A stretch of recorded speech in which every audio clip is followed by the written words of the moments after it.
这是最近刚上映就引起全国关注的惊悚盗墓片。虽然影片没有一线明星加盟，但其精彩的剧情和恐怖的氛围却是吊打《鬼吹灯》和《盗笔》系列。结尾元彪的演技更是看哭无数人。相传关山有一座神秘麻姑墓，只要找到麻姑枕便可进入。其中不仅有堆积如山的黄金宝藏，更是有世人趋之若鹜的长生之术。一伙盗墓贼费尽心机闯入古墓，果真在墓中发现了满地的黄金宝藏。他们一个个欣喜若狂，疯了一般似的抢着地上的宝贝。可有一个人却看都不看一眼，自顾自地朝着墓中深处走去。这人正是张三爷的师弟贺老鬼。只见他艰难地爬上天梯，便看见上方正坐着一个美貌女子。汝历经险阻至此，所欲何求？我想要长生。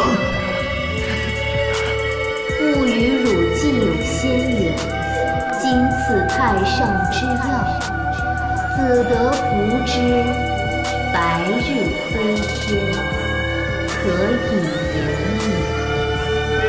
原来这女子便是传说中的麻姑。贺老鬼闻言立刻上前求取灵芝，谁知紧跟而来的张三爷却一把将他拉住。但此刻的贺老鬼才不顾这些，他不顾三爷的劝阻，执意上前求取仙药，因为他早已病入膏肓，命不久矣。可就在他靠近仙姑之时，身体却像是被什么东西给缠住，无法动弹。帷幔之内还传出啃食的声音，三爷顿感不妙。果然下一秒，一个怪物从帷幔之中窜出，与三爷缠斗在一起。三爷见状，一把掐住怪物的脖子，随即将他摔倒在地。可谁知那怪物仿佛有不死之身，无论怎么攻击都无法将他消灭。一时间，三爷几人竟全都重伤在地。危机时刻，三爷命令徒弟扔出一颗烟雾弹，借着烟雾的遮掩，两个徒弟立刻扔出带了乌鸦血的绳子，将那怪物困住。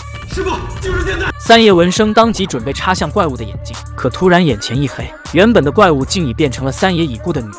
看见熟悉的脸庞，三爷瞬间陷入了回忆。原来多年前，三爷因为自己盗墓贼的身份泄露，被仇家上门寻求，不仅妻子惨死，就连女儿也葬身火海。悲痛欲绝的三爷就此隐退江湖。如今再次见到女儿，三爷再也忍不住心中的愧疚。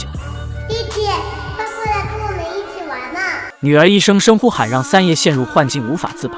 任凭两个徒弟怎样呼喊，都无动于衷。就在这时，三爷突然碰到一个木雕，正是徒弟曾经给他雕的木人像。三爷瞬间被拉回理智，当即使出了自己的看家本领，直直地朝着面前的女人攻去。他知道这不仅是在破除幻境，更是要将他多年以来的心魔所破除。只见浓烟过后，所有的一切都现出了原形。原来根本就没有什么麻姑，更没有所谓的长生之法。他们所看见的一切，都是因为眼前这颗巨型肉豆蔻所散发出来的花粉所致。肉豆蔻的花粉含有大量的致幻物质，凡是吸入者便会被麻痹，从而产生幻觉。而这株肉豆蔻因为生长在阴气极重的关山，常年被阴气滋养，因此才会生得如此巨大，也让人们以为这里当真有长生不老药。师兄，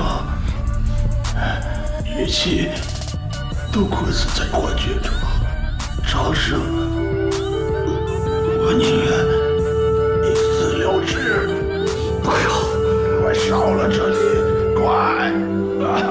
虽然不愿亲手杀了自己的师弟，但显然贺老鬼已经沦为了肉豆蔻的养分。如果不将这害人的肉豆蔻彻底烧毁，往后定还会有无数的受害者。最终，三爷忍痛烧掉了肉豆蔻。随着肉豆蔻的焚毁，周围的一切也恢复了原样。原本还金灿灿的宝藏，也瞬间变成了满地的破铜烂铁。洪熙朝回朝时间到，整个墓室顿时被大水淹没，那些贪心不足的士兵全都死在了墓中，而三爷带着两个徒弟顺利回到了湖面。